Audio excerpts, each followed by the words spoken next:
This is The Secret Library, a podcast about writing and publishing books. I'm Caroline Donahue, a life coach who works with writers, and I'm here to tell you this is your year. It's time to stop waiting and start writing.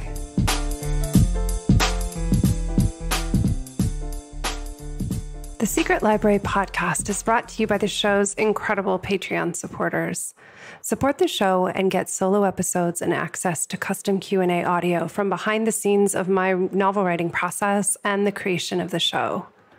Also, today I wanted to share an announcement, which is that the Secret Library podcast is going to go on hiatus for the remainder of 2019 after the July 4th episode. For the last 3 years, it has really been so special to interview so many incredible authors. But as we close on 160 episodes, I keep coming back to the fact that all of these authors have given really similar advice to me and to the listeners, which is basically set everything else aside and focus on your writing. And having had a weekly show has really resulted in my time after time choosing to put the show over my writing. And I keep saying, oh, but we have to get the show out and then I'll deal with my book afterwards. And I've come to the conclusion that I can't, in good conscience, keep hosting a show that's encouraging everyone listening to write your book if I'm not doing everything I can to write my book. So the show's not going to end forever, because I really do love it and don't want to let it go. But I don't think I can bring the next level of content until the draft of my book that I've been working on is finished. So here's the plan. I am going to, after the July 4th episode, put the show on hiatus for the rest of 2019 and then return in 2020 with a season-based format. And we're going to tackle a different focus of writing for each season. Probably, I'm thinking 8 to 10 episode seasons, probably twice a year, maybe 3 times, depending on how many seasons and themes we come up with. More to come on what the focus will be for season 2, but just know now that I'm really grateful that you're here, and it's meant a lot that so many people listen to the show, but it doesn't feel right for me to keep being a novelist in progress. I have to be someone who's finished a book that I've been working on for years before I can really encourage you to write yours. So that's what's happening. And now on with the show. This is episode 154 of the Secret Library podcast. My guest this week is Greta Solomon, who's a British journalist turned writing coach and the author of 2 books on how to use writing to create a better life. In 2006, she discovered a talent for helping people overcome the blocks, fears, and shame that stop them from fully expressing themselves. Through talks, workshops, and online programs, she teaches real-world writing techniques and inspires others to live rich, full lives. It was such a treat to have Greta on because we were able to dive into 2 things that are so important and that people consider at different stages of their writing life. One is that her book, Heart, Sass, and Soul, which is really wonderful, is chock full of journaling prompts and other inspiration that will help you stay connected to the fun of writing and feeling really alive in your language. We really dive into one technique that's particularly good, that I really loved, although all of the ones in the book, honestly, are excellent.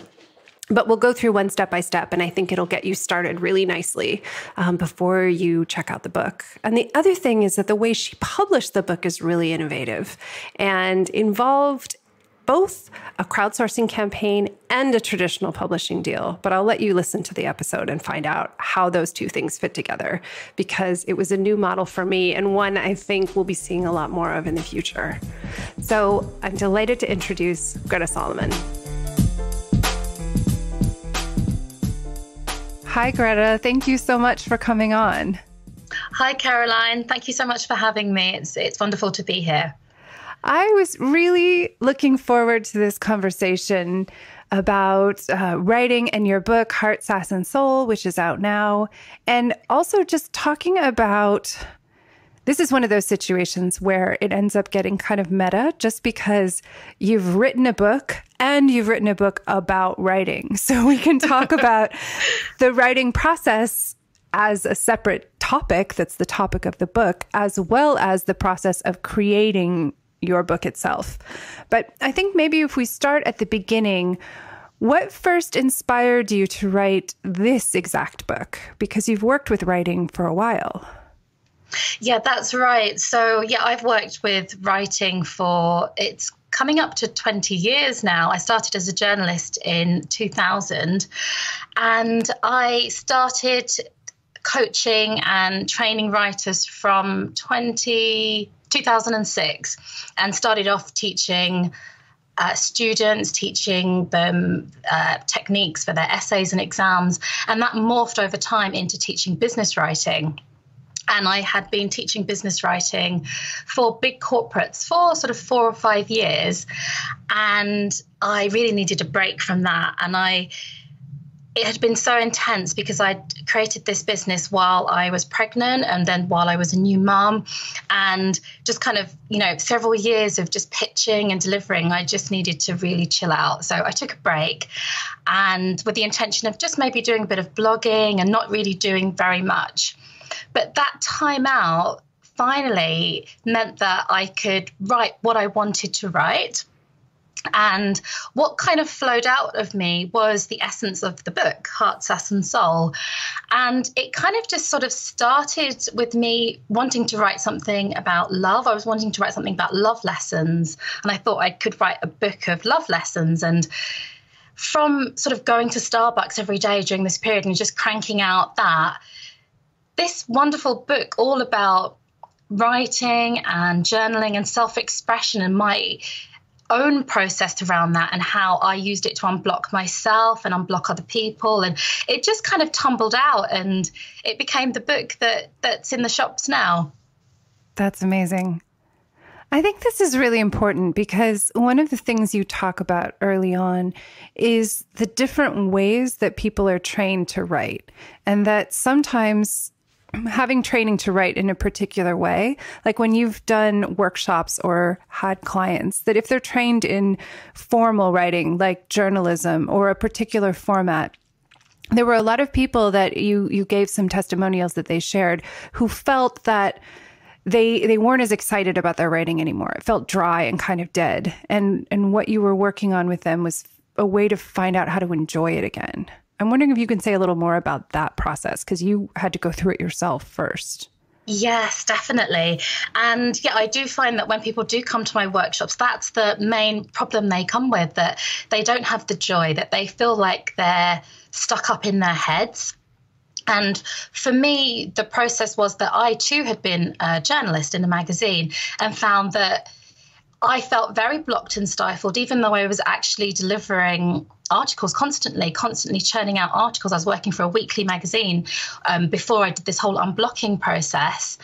And I found that, well, what I discovered was that I really needed to tap back into my inner creativity. And I did that via drama school. I studied at drama school after I went freelance as a journalist. I studied 6 days a week, evenings and weekends, and also did a lot of free writing, a lot of journaling rather, and also did lots of movement. At drama school, we did a lot of sort of movement exercises and freeing up our physical voice.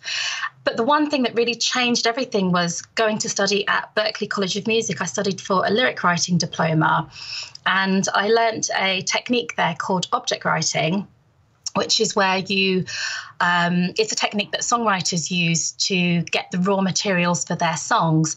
And I found that doing object writing every day for a year, really completely unblocked me, completely opened me up. And it allowed me to write from the heart space, from the heart center, which brought back the joy of writing for me and meant that I could write really freely and easily. And I found that then when I went to then do articles or to do blog posts or any kind of other businessy type writing, I could write freely and the joy was there. And I was able to kind of combine the two things. And that's a major thing that I work on with my clients as well and in workshops.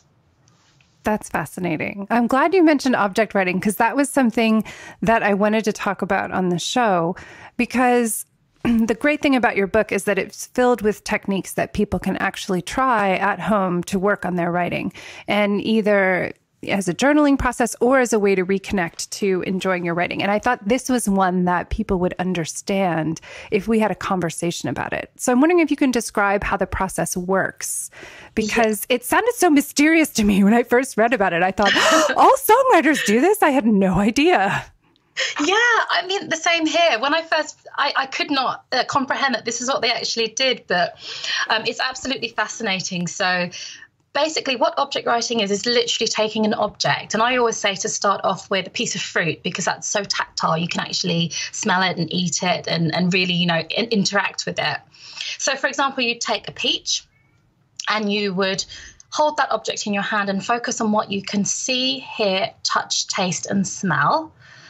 You focus on the movement of the object and the feeling. So that would be the physical movement if you were actually holding it and putting it in your mouth, but also the movement inside you, perhaps, and the feeling, just anything about how you feel about it. And the key thing with this is that you use a timer.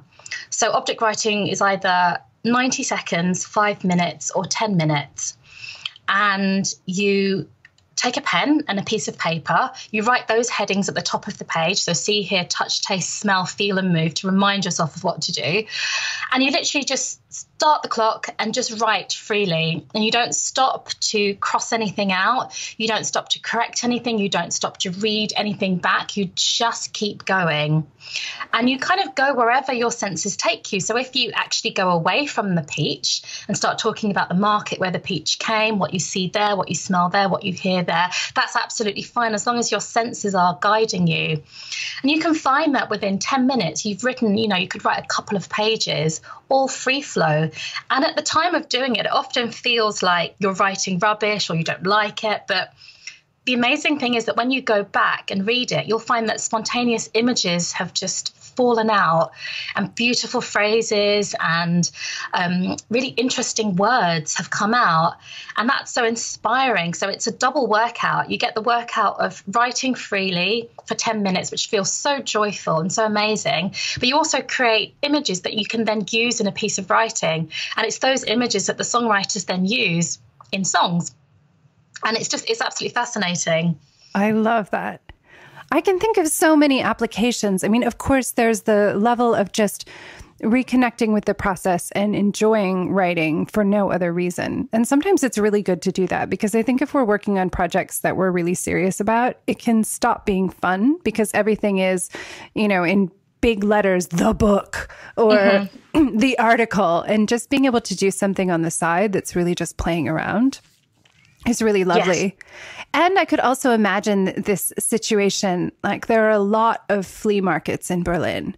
So it made me, as I was thinking about this, want to go to a flea market and find some strange objects that I could then write about that might find their way into a story or into a novel. Oh, that would be amazing, because that's such a practical way of using it, because through doing the object writing on, an amazing object you find in the market, that could then lead to a story of a person who had that object. And you find that through object writing, a lot of the stuff you write that you can actually take and use as in real pieces of work. And it's such a joyous way of writing, such an easy way to get content and raw material. So yeah, definitely recommend you doing that. Okay, I'm going to try it and I'll report back. Yes, please do. Because one of the things that is fascinating to me when I read, say, historical fiction or novels set in really far off places, or even memoir, and when people are writing about experience that feels far away, and yet when you read about it, because of the language and because of the senses and the detail that's brought into it, you feel like you're there. It feels real in a way that is mysterious. They're just words on a page, and yet we read them and we feel like they're there. And I wonder, is everybody secretly doing object writing and I haven't known about it all this time? That's such a good question. I teach it. Almost every workshop I've ever done, I teach it. I've only ever known it, though, in the songwriting world. It's funny. A friend of mine told me that it's an NLP exercise focusing on the senses, and that's how you open up. But I think some people do this sensory writing very naturally. And I think those writers are naturally free-flowing and find that their writing is vivid and alive. But we can all do that through the practice of this. And I really recommend doing it every day, doing it as a workout. And also, object writing gets you in your body, but also getting in your physical body as well, in terms of walking and in terms of moving and sweating and doing things that tap you into your artist brain, and doing that alongside with the object writing. It's so powerful. And after a while, you naturally write in a very free-flowing, sensory way, and you don't need to do this practice all the time. That's how I see it. Absolutely. I'm interested in your experience with it, because the way to do it is described really beautifully, and you reference that in the book. But I'm interested in this sort of behind the scenes. So you started doing this over a period of time when you were training. And then what did you find happened in your writing process over time? Did you notice any changes as you moved away from journalism? Yes, I did. So I did this every day for a year, because the course was about a year. And I found that it also unblocked my career in a sense, because I was at the time doing freelance writing. And through this practice of doing object writing, I realized that I actually wanted to become a coach and a teacher, and actually teach these kind of techniques, because they've had such a big effect on me. So I think they allowed me actually to tap into something deeper within myself, as well as helping me just be more prolific. I've never written more since doing the exercises, if you see what I mean. I used to obviously be a journalist before. It's kind of like pre-object writing and after are two completely different things for me, because it allowed me to not get in my own way. Writing so much easier now. I'm so much freer that I can write a lot more. And I think without this object writing practice, there's no way I could have written, 2 books and all these courses that I've written and all the stuff that's come since.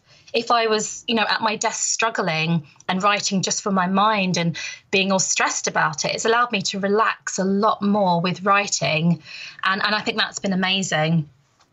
I wonder, there is something about finding the unexpected with this technique, because I think that we always want our writing to feel fresh, is a way that people put it. Like, I want my writing to be very fresh and new and to feel alive. And at the same time, if you just try to think your way into a new image or a new way of thinking about it, like it's a mental puzzle, it just doesn't happen. And so it almost feels like you've found a way to exercise this muscle that is loose writing, or almost like you're stretching. I mean, yes, definitely. I actually created this a tool. It's called the communication pyramid, so that you can kind of visualize exactly what you've just said. Because at the top of the pyramid, you have the mind, which is kind of like the writing rules you've learned and the grammar structures and the hacks and all the regulations around writing. And then down you have like the body is the second layer. And those are practical techniques that allow you to write and structure your novel or structure your nonfiction work. But then the layer below that is the heart space. And that's what the object writing taps into. So, and then further down from that, you have your soul, which is like your core beliefs and what writing means to you and your purpose. And I believe that all of these layers together create your writing voice, the distinct expression of yourself. And anything that you can do to get out of the mind, is what is going to help you to succeed. And I find that most people are stuck up in the head and just trying to think their way out of things. And you can never write anything fresh in that way, or never be distinct, or never be unique or exciting. And it becomes too forced. So it's also about doing mindset exercises that allow you to unblock the things that are keeping you in the mind. And one of the big things is that people have often been shamed for their grammar. When you've been at school or you've been in a writing group or some kind of class, and you write something and people don't respond to it from the heart level or from an expression level, but they just kind of criticize your grammar or your structure, and that can really block people and keep them stuck up in the mind as well. So it's really about figuring out what's keeping you in your head and getting out of there and forgetting about that and moving down into your body and your heart. I think this is really important, and I was glad that you mentioned it in the book, is that there, when you publish a book, as you know, having done it twice, there are editors later to deal with the grammar part of it. And that the grammar is a skill that's learned and can be handled on a separate level. But if the material isn't alive, if the material isn't good, that's what really matters. And that I think when people are grasping on, you had a great example of that when people are criticizing the grammar, it's because they can't see the rest of it and they're probably very blocked themselves. Exactly. And often people who criticize grammar are just using that kind of as a weapon to sort of shut down someone's self-expression. We see it online all the time where people write stuff and the comments are just, oh, there's a spelling mistake here, ha ha. And it's really not funny because, like you say, these are just learned rules. Anybody can learn grammar if they take all the time in the world to learn it. But that's not what's important. It's always the message. And like you say, there's always editors who can fix that. And that's the least of your worries, because at the end of the day, we've all got computers and you can just put your work through a spell checker and sort that. So it really is kind of unlearning everything you've been taught in school in a way and finding a new way to write and create. I think it's also, I love that you're talking about, as I'm picturing the pyramid in my head with the mind at the top, that it's very small. And then it gets wider as you get into the body, and it gets even wider as you go down. Because I think we are taught in our education system that what the mind can do is sort of the most important thing, that that's the be all and end all. And that the other layers are sort of things you have to get through or deal with or sort of necessary.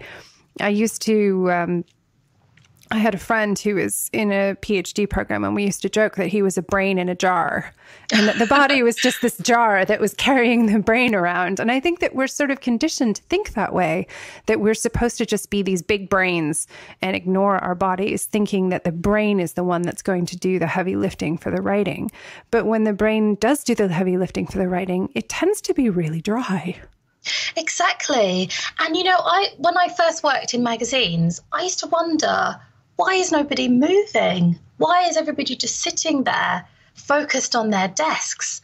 And even just not moving, it blocks you, it stifles you.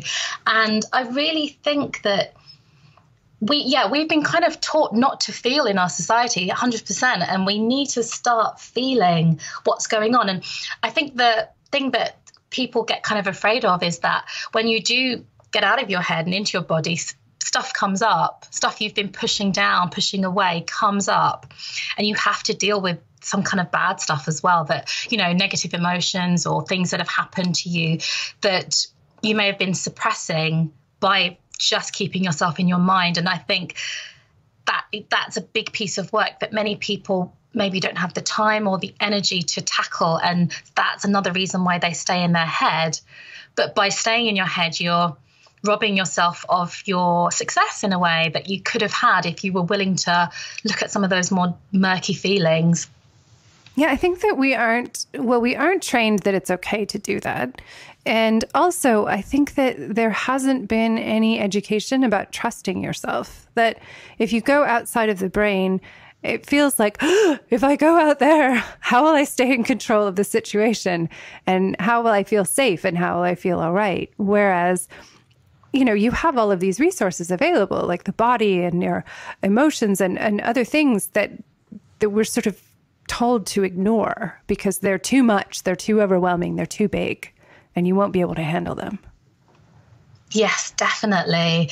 But I think it is about trusting yourself, like you say, and it's about getting to know yourself and know your strengths and know your weaknesses and know your shadow side, so that then you are sort of going in the world from your heart space, but you're very protected because you know who you are, you know what you want, and you can be like, kind of like a cat. A cat is very relaxed until they pounce. You're kind of at ease with yourself, but then you have a boundary there.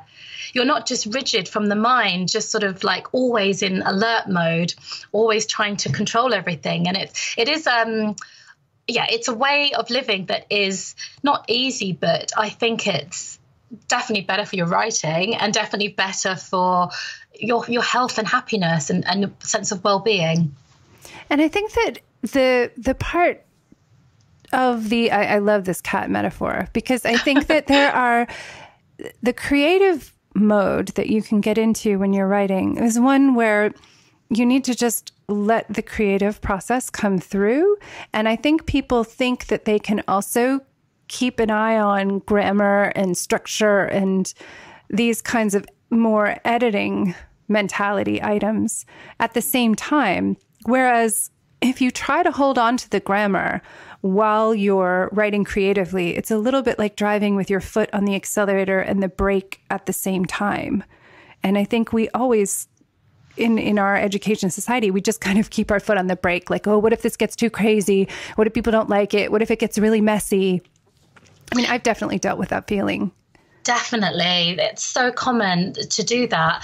And I think also for me, like when I was writing, I wrote a lot of stuff that wasn't in the final edit of the book. A lot of personal things came out because I was just free flowing and letting everything out. But I also, because it was so kind of emotionally charged in a sense, I actually came down with tonsillitis during the writing process. I had 10 days of tonsillitis. And for no reason, I went to the doctor and the doctor said there's no virus there, there's no bacteria. She couldn't figure out any cause for this tonsillitis. She was a bit worried towards the end, like what's going on. And it was literally just things coming out. And I think in a sense, if you can allow, and obviously I got better after a while, it went down, the tonsils went down. But if you can allow that to come out, you feel better than ever. And then you have this amazing rich material that you can then structure and then edit. And I think it's always important to remember that no one has to see any of it. You can show yourself even later when you then come to edit. It's kind of like you have to sort of split yourself in two in a sense and imagine I'm just writing, everything's coming out. And then you allow yourself to see actually what you're working with and pick out the gems and discard the rest. But by doing that, you've gone through an amazing personal development phase as well, which makes you stronger and you trust yourself. There's nothing to hide. You've got everything out. And then you can really trust yourself to edit your own work and to present the best piece of material you can then to an editor or a publisher, whoever's going to see it next. Yes, that's wonderful. So I really encourage everyone to dive into Heart, Sass, and Soul, because this is just one. We've just been discussing one of the prompts that's inside of the book. There are so many in there. And I'm glad you brought up the publishing, because the other thing that's very exciting about your book is it's one of the more unusual routes to publication that I have heard. So you are published, the book was published by Mango. But I'm interested in how, so you have a traditionally published book, but you took an unusual route to get there. So I'm wondering if you can take us through the pathway that led to the book ending up on shelves. Yes, definitely. So I was actually approached last year, it's only been a year now, by a company called Publishizer. And they are this super innovative company that run crowdfunding campaigns for authors, where they match the authors with publishers. So basically, they take authors who are writing books, but most of them haven't actually written the actual book yet, authors who just have proposals, and they work with you to put your proposal on their website, and then you have to get pre-orders. So you crowdfund from your network, from whoever you want to pre-order from, you can have media articles, but the idea is if you get 100 pre-orders, then you're pitched to hybrid publishers. If you get 250, you're pitched to independents. And if you get over 500, you're pitched to the big 5 traditional publishers. And it's an amazing way to both drum up actual sales before you've even written a book, and to get pitched to the kind of publishers you may never have access to. And you have 30 days to do this campaign. It's all run online. People buy the book directly via Publishizer. And then you send them updates about how your campaign's going. And it's a really generous and exciting way, I thought, to get a publishing deal. It was a little bit hair-raising, because you only have 30 days to do this. But that's how I got introduced to Mango, and it was an amazing experience, definitely. So take us inside these 30 days, because this is, I'm very interested because this is a wonderful idea and I love the way this works. And I'm also wondering how you got through those 30 days and what steps you took to end up with the book deal that you got. Yes. So I spent time beforehand creating a video. I created a professional video, about 3 minutes long, outlining the book and explaining what it's about and explaining a little bit about me. That was one of the main things you needed to run a successful campaign, because everybody wants to see a video. I had the proposal already, and Publishizer edited it down for me and put that on the website. And then the days before, I spent time going through my mailing list, getting all my contacts together so that I could then do blasts to my email list and also blasts on social media. And then on the day when we hit go, I sent out my email, sent out my social media posts, and got 14 sales. Nice. But then I started to panic, thinking, oh no, I've only got 14. That was just day one. And then it was literally a case of emailing people, and I did some interviews, did some podcast interviews, got some media pieces, and literally just kept going. And I offered bonuses as well. So I offered, if you bought 10 books, you got a coaching session with me. If you bought 3 books, you got a place in my online course. And I had another bonus where you could hire me to speak. So it ended up with one of my writing friends and I actually delivering a writer's retreat in Norway together. And that was one of the bonuses. So she invested in the campaign and we ran this writing retreat together and sold tickets for that. So it was about finding also clever ways to engage people in the campaign and offering them things they really wanted in exchange for them supporting and buying books as well. That's amazing. How did you take care of yourself during this process? Because I can imagine that there's very little sleep going on. There's probably a lot of coffee and there's a lot of just checking, number obsession can be happening during this process. It definitely was number obsession. My hands were so tired from sending so many emails during this time. In the middle of this, we actually had a little holiday. My husband and my daughter and I, we went to Norway for a little holiday, and that was actually quite nice to have a break from it. I think it was my main focus during that month. It was really intense and it was all consuming. And because it was only 30 days and because I had Publishizer supporting me along the way, and there was a group of us doing the campaigns at the same time via Publishizer. So we had a little Facebook group so we could check in and say, how are you doing? And we also supported each other's campaigns as well. And that was really helpful that I wasn't doing it alone, had loads and loads of support around me. And people were cheering me on. It was really nice that, social media friends in real life, colleagues, everybody was cheering me on and wanting me to succeed. And Publishizer had complete belief in me that I would get my pre-orders and get a deal. And that really helped because I think it is the belief that pulls you through. And if you don't believe you'll do it, even when it looks like you're not going to do it, you still have to believe that you are going to do it. And I think that's the single most important factor that got me through, having that faith that it would work out. Yes. So how did the time go? So you got 14 on the first day. Yes, I did. How did it proceed through the rest of the month? So I think by the midpoint when we went to Norway, I'd got 100 by that point. And then there was sort of trickling in. And then I got 100 all in one go.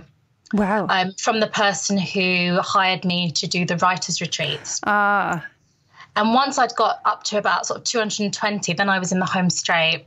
And I started to know that, I'm going to make it. And then other people started buying and I ended up with 255 pre-orders. So it was, I recommend any author to do it, but I wouldn't do it again. So intense.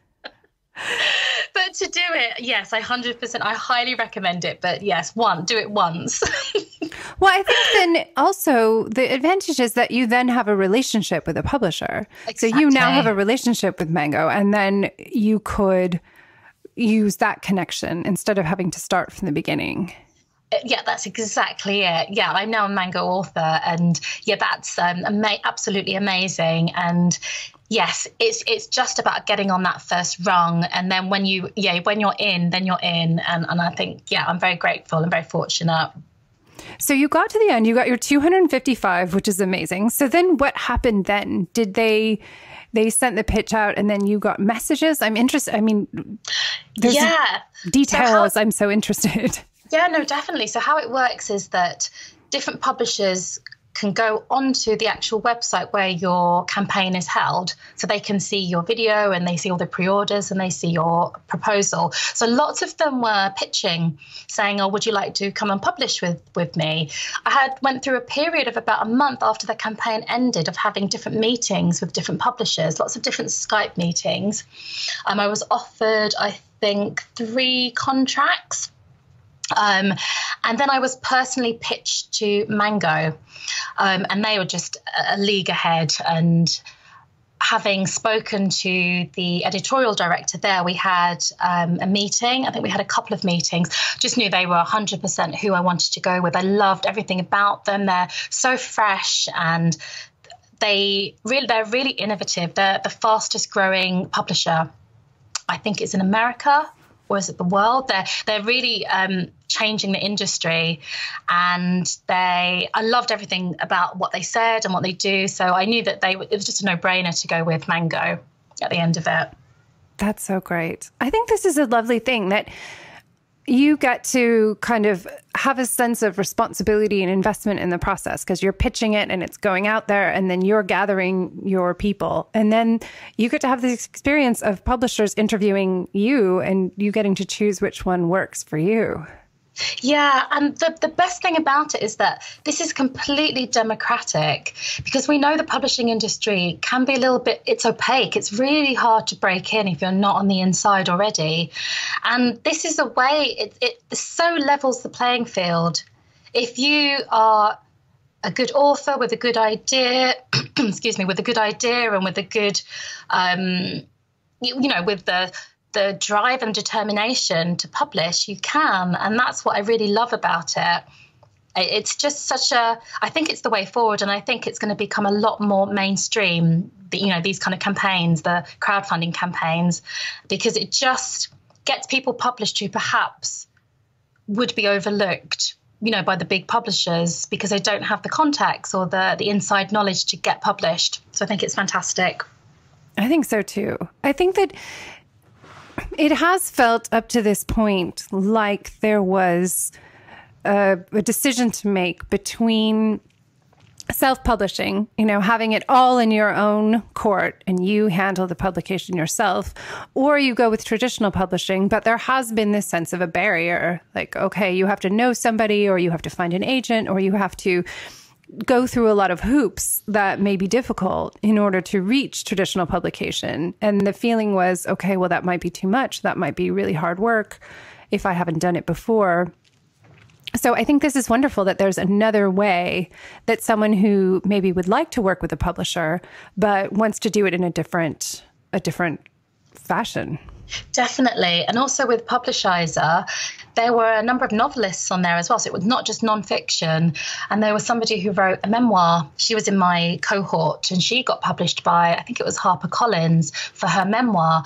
So it's about finding really innovative ways yourself that you can promote your work. Because for a novelist, you have to think, well, what bonuses can I offer to get people to want to read my book? And it's just, I think in this day and age with social media, you have to have a marketing head on you, as much as you might not like to have one.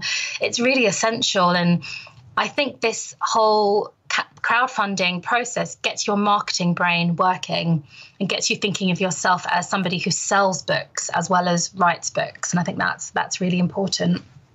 I love this idea of a cohort as well. It makes it feel like you're going through like a little degree program, a little marketing degree program, and that you're not alone. Because I think this is one thing that becomes really difficult in terms of publishing, is that for writers, we write alone fundamentally. I mean, yes, you work with editors or you work with other people during the process, but a lot of it is spent alone with your project, whether that's fiction or nonfiction. And to take a little bit of the feeling of, oh, I'm all by myself, I have to do this all by myself away, seems really positive. Yeah, it definitely is. When you have somebody or a group of people cheering you along, it's so powerful. And I think it's so important to remember that. I know that early in my career, I did kind of do everything alone. When I went freelance as a journalist, I didn't really have many other journalism friends and stuff. And I see that it's one of the single biggest factors for success is having friends who are doing the same thing, or colleagues or people around you who can cheer you on and you can cheer each other on. And it's lovely having that. And I don't think you can't do it alone. Not everything. You need friends around you to help out. Yes. You brought up the idea of creating bonuses for fiction. I'm wondering if you remember any that were interesting to you that people came up with. Oh, such a good question. I was actually just now trying to remember once I'd mentioned that. There was someone in my cohort who sold an amazing amount of pre-orders, like more than 700. Wow. And I can't remember what the bonuses were, I'm afraid, but we can have a look after this conversation, maybe put them in the show notes. Yes, we can put them in there. I mean, I can think of some, authors are always doing signed copies, for fiction. But I'm wondering if we think about the object writing from the beginning, what if you gave up an object that you used to write for your fiction? Oh, that's fantastic. What a good idea. As a reader of a novel, that is so powerful to have that. So, yeah. Yeah, or something like, oh, this is the mug. I don't know. I drank out of it. Maybe someone doesn't want that. That's probably like biological material. But I'm just thinking of, things that were important to you during the process of writing the book. That could be interesting. Definitely. Like the example you mentioned of going to the flea market. If there was a particular historical piece there that inspired a whole piece of work, then I think that's an amazing bonus for somebody to feel really part of the process. Because I think that's what people want. They want to feel part of your book, that they had a hand in it, so that when they do then get the book in their hands, they own a little bit of it.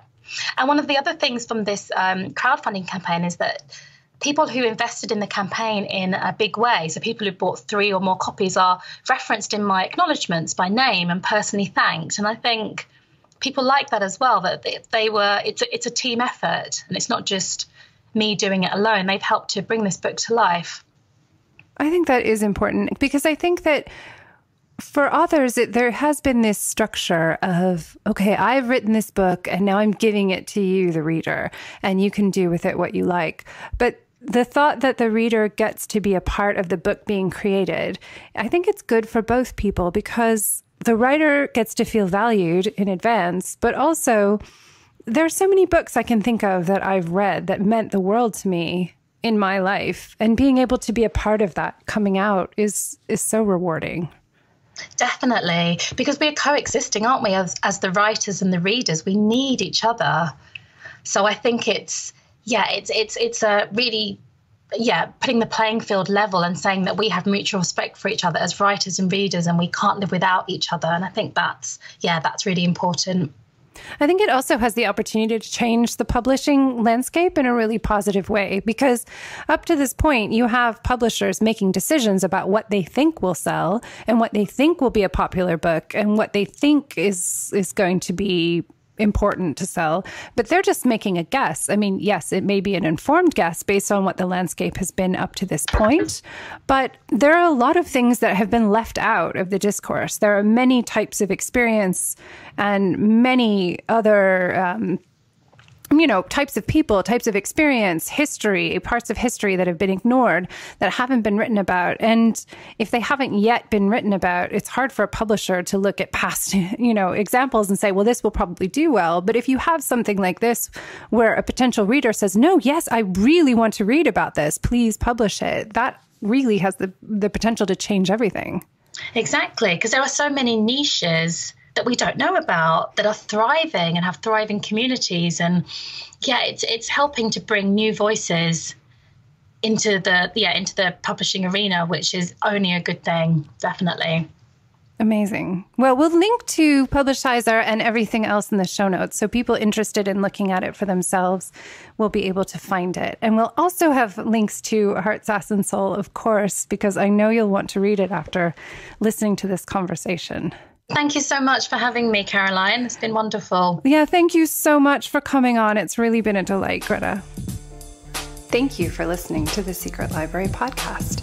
The show is produced by me, Caroline Donahue, and Frederick Barry McWilliams Jr., my tireless audio engineer. To get show notes for this episode and all other episodes, please visit secretlibrarypodcast.com. To get updates, literary love, and notification when new episodes are posted, sign up there for Footnotes, my newsletter. And to learn about life coaching with me to work on building your writing life, visit carolinedonahue.com. If you enjoyed this episode, please share it with a friend. Gold stars to everybody who leaves a rating and review on iTunes. We're so grateful. Until next time, happy reading.